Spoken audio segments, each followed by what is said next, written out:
तोरे जीजा भले यहाँ ठीक ठाक है एकदम बढ़िया है ठीक बना ठीक है कह रहे ले अब सो तो हम के भी वो नहीं नहीं है कहा लगी यही तो कभी छोड़वा नहीं कर मिट्टी खुरबो नहीं मिला हो चल ठीक बना और भले आया की बोली दीदी नमस्ते। नमस्ते बता कहा आई सब ठीक है अपन बतावा। और भले आई नहीं हाँ और सब बढ़िया है हाँ और जीजा जी क्या हाल है? हमारे जीजा जी ठीक है तो हरे हमारे सब बढ़िया यहाँ लेटा है खा पी के। नहीं हाँ तोहरा वो है कहा और का करे बिना भैया है कि का और सब ठीक बात है हाँ का तुम्हें रखा जाना धुका हम नहीं जाने का। नहीं जाने और बढ़िया है हाँ और सब चलो बढ़िया। ठीक बात नमस्ते जयपुर वाली क्या हाल है दीदी नमस्ते दीदी कैसे आओ? भले हाँ काजल राघवानी जी ठीक हूँ दीदी।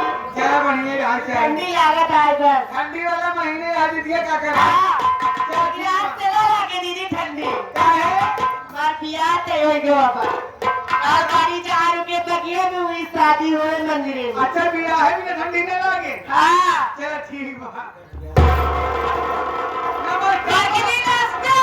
नमस्ते मासी रानी क्या हाल है हमें हाल करे बाहर का हाल बनेंगे। बढ़िया है मेरी बाहर का हाल है अरे हाँ हाँ मालिक करे लिख रहा दीदी। और तू भले आई नहीं आप जैसे देखा थे जब तालाब भरा है चलो ठीक बताया है ना सकत कि हमारा तबीयत खराब है। नहीं तबियत तो हमारा खराब तबीयत हमारा खराब हो रहा था हमारे गुन्ने प्रधान सही दे दे। नहीं बता दिया यहाँ का चलो ठीक बात और फिर भी है ना हाँ चल मालिक करे लिख रहा दीदी। नमस्ते पूजा दीदी खुश रहा का हाय ना बच्ची।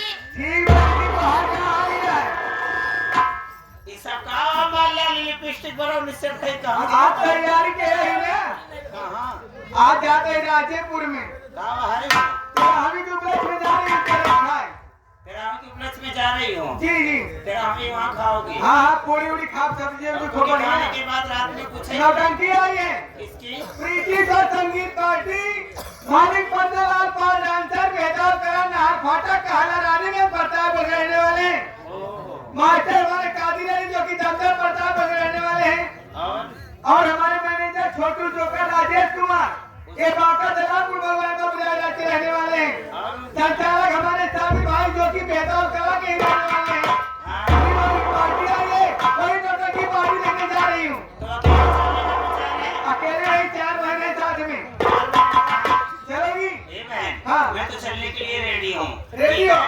मगर जैसे हम लोग 6 बहन हो हाँ हाँ 6 बहनों के साथ अगर 2-3 मर्द हो जाए तो अच्छा है ना 4 लोग हैं कौन कौन है ये जो कादिर अली हारमोनियम बजा रहे हैं हाँ साहब ये दमदम प्रताप वाले हाँ ये मास्टर साहब हैं और जो साहिल उस्ताद नकारा बजा रहे हैं नकारा वाले ये भी दमदम प्रताप रहने वाले हैं उसके पीछे ये हमारे अरबाज भाई जो ढोला बजा रहे हैं ये दुर्गागंज कल्याणपुर महिला वाले हैं और हमारे देखिए भाईजान हैं वो भी कल्याणपुर रहने वाले हैं ये 4 लोग बताएं कैसे चल रहा है कादिर मास्टर ये चल